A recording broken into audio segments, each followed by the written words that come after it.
González passa assistència d'esquena de But i bàsquet d'Artur Llopis. Jugades com aquesta van provocar els primers aplaudiments de Božidar Maljković al Barça. Enmig de molta expectació, l'entrenador del Jugoplàstica va arribar al Palau i no va poder amagar la satisfacció pel preacord que havia pactat minuts abans amb la directiva del Barça. En aquesta agenda, Maljković s'enduia a Iugoslàvia les condicions del fitxatge. Encara que el Barça volia que la visita del tècnic de Split fos secreta, aviat es van descobrir les negociacions de Maljković amb representants de la secció de bàsquet del Barça. Lubo Rikic, un jugoslau que té un negoci de restauració a Barcelona i amic de la infància de Maljković, el va acompanyar en tot moment com a traductor i persona de confiança en les negociacions.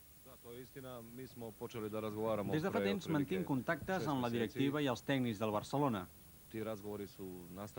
Ara he vingut per continuar les converses, però de moment encara no hi ha un acord definitiu.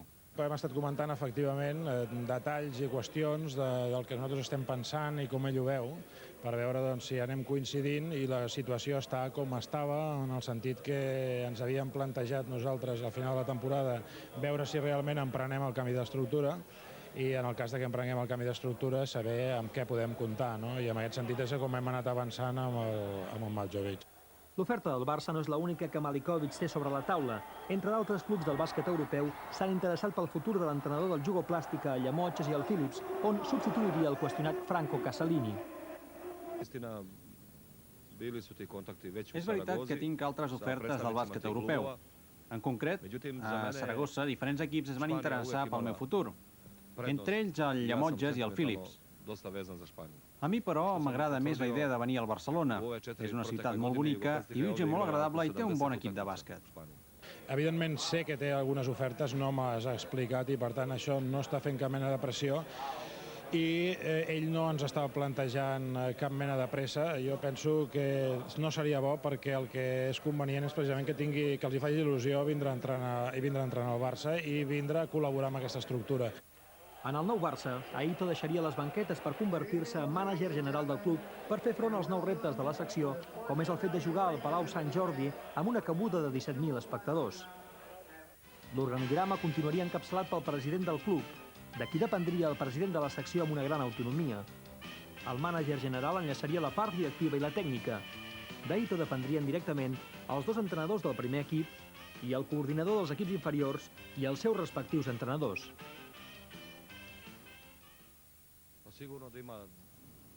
No tinc cap inconvenient de treballar amb l'Aito. A més, som dos entrenadors que parlem el mateix llenguatge. Com a entrenador rival, Božidar Maljković coneix perfectament el Barça i els seus jugadors. Tant en els partits oficials com en els amistosos, el balanç de victòries és clarament favorable a l'equip de Split. De moment del Barça només en puc parlar com a entrenador rival. I la veritat és que en tinc una bona impressió. És un equip que defensa molt fort, té un joc polivalent i sap córrer al contraatac. Però hi ha coses a millorar. Això és una qüestió tècnica del cos tècnic i dels directius. Nosaltres ni entrem ni sortim. Ens dediquem a jugar i res més. Jo crec que sempre el Barça fa el possible per tenir els homes més adients al seu sistema. Faci el que faci, serà pel bé del Barça. Ja està bé també, no? El número 7 del Jugoplàstica, Toni Kukoc, pot ser una de les claus del fitxatge de Maljković, que ha estat un dels tècnics que ha fet possible la ràpida evolució de l'estrella del Jugoplàstica. Toni Kukoc és un dels principals objectius del Barça per a les pròximes temporades.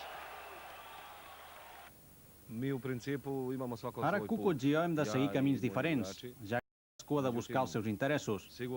És veritat, però, que en igualtat de condicions Kukoc preferiria anar a l'equip que entreni jo. És normal.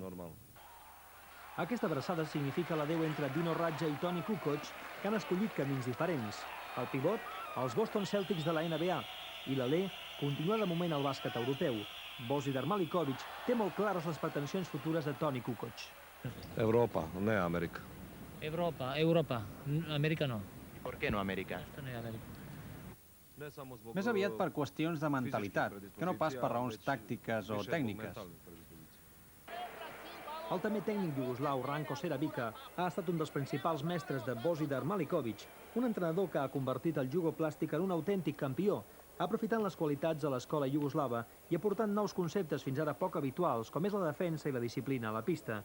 Maljković ha sabut primer aprofundir en la tècnica individual dels seus jugadors i després conjuntar un equip gràcies a l'esperit de sacrifici i a una completíssima disposició tàctica de sistemes, tant defensius com ofensius, que han fet imprescindibles llargues sessions d'entrenament. Crec que en el Barcelona es pot seguir l'exemple del jugoplàstica. Cal fer una renovació i donar confiança a joves promeses, sense deixar de banda els jugadors més veterans, ja que la seva aportació encara pot ser molt important per l'equip. 2 Copes d'Europa i 3 lligues iugoslaves en 3 temporades, entre d'altres títols, han convertit Božidar Malinković en un tècnic molt estimat i que en poc temps ha guanyat un gran prestigi internacional. Ara, davant el perill imminent de desfer el jugoplàstica, Malinković es planteja nous reptes fora de Iugoslàvia.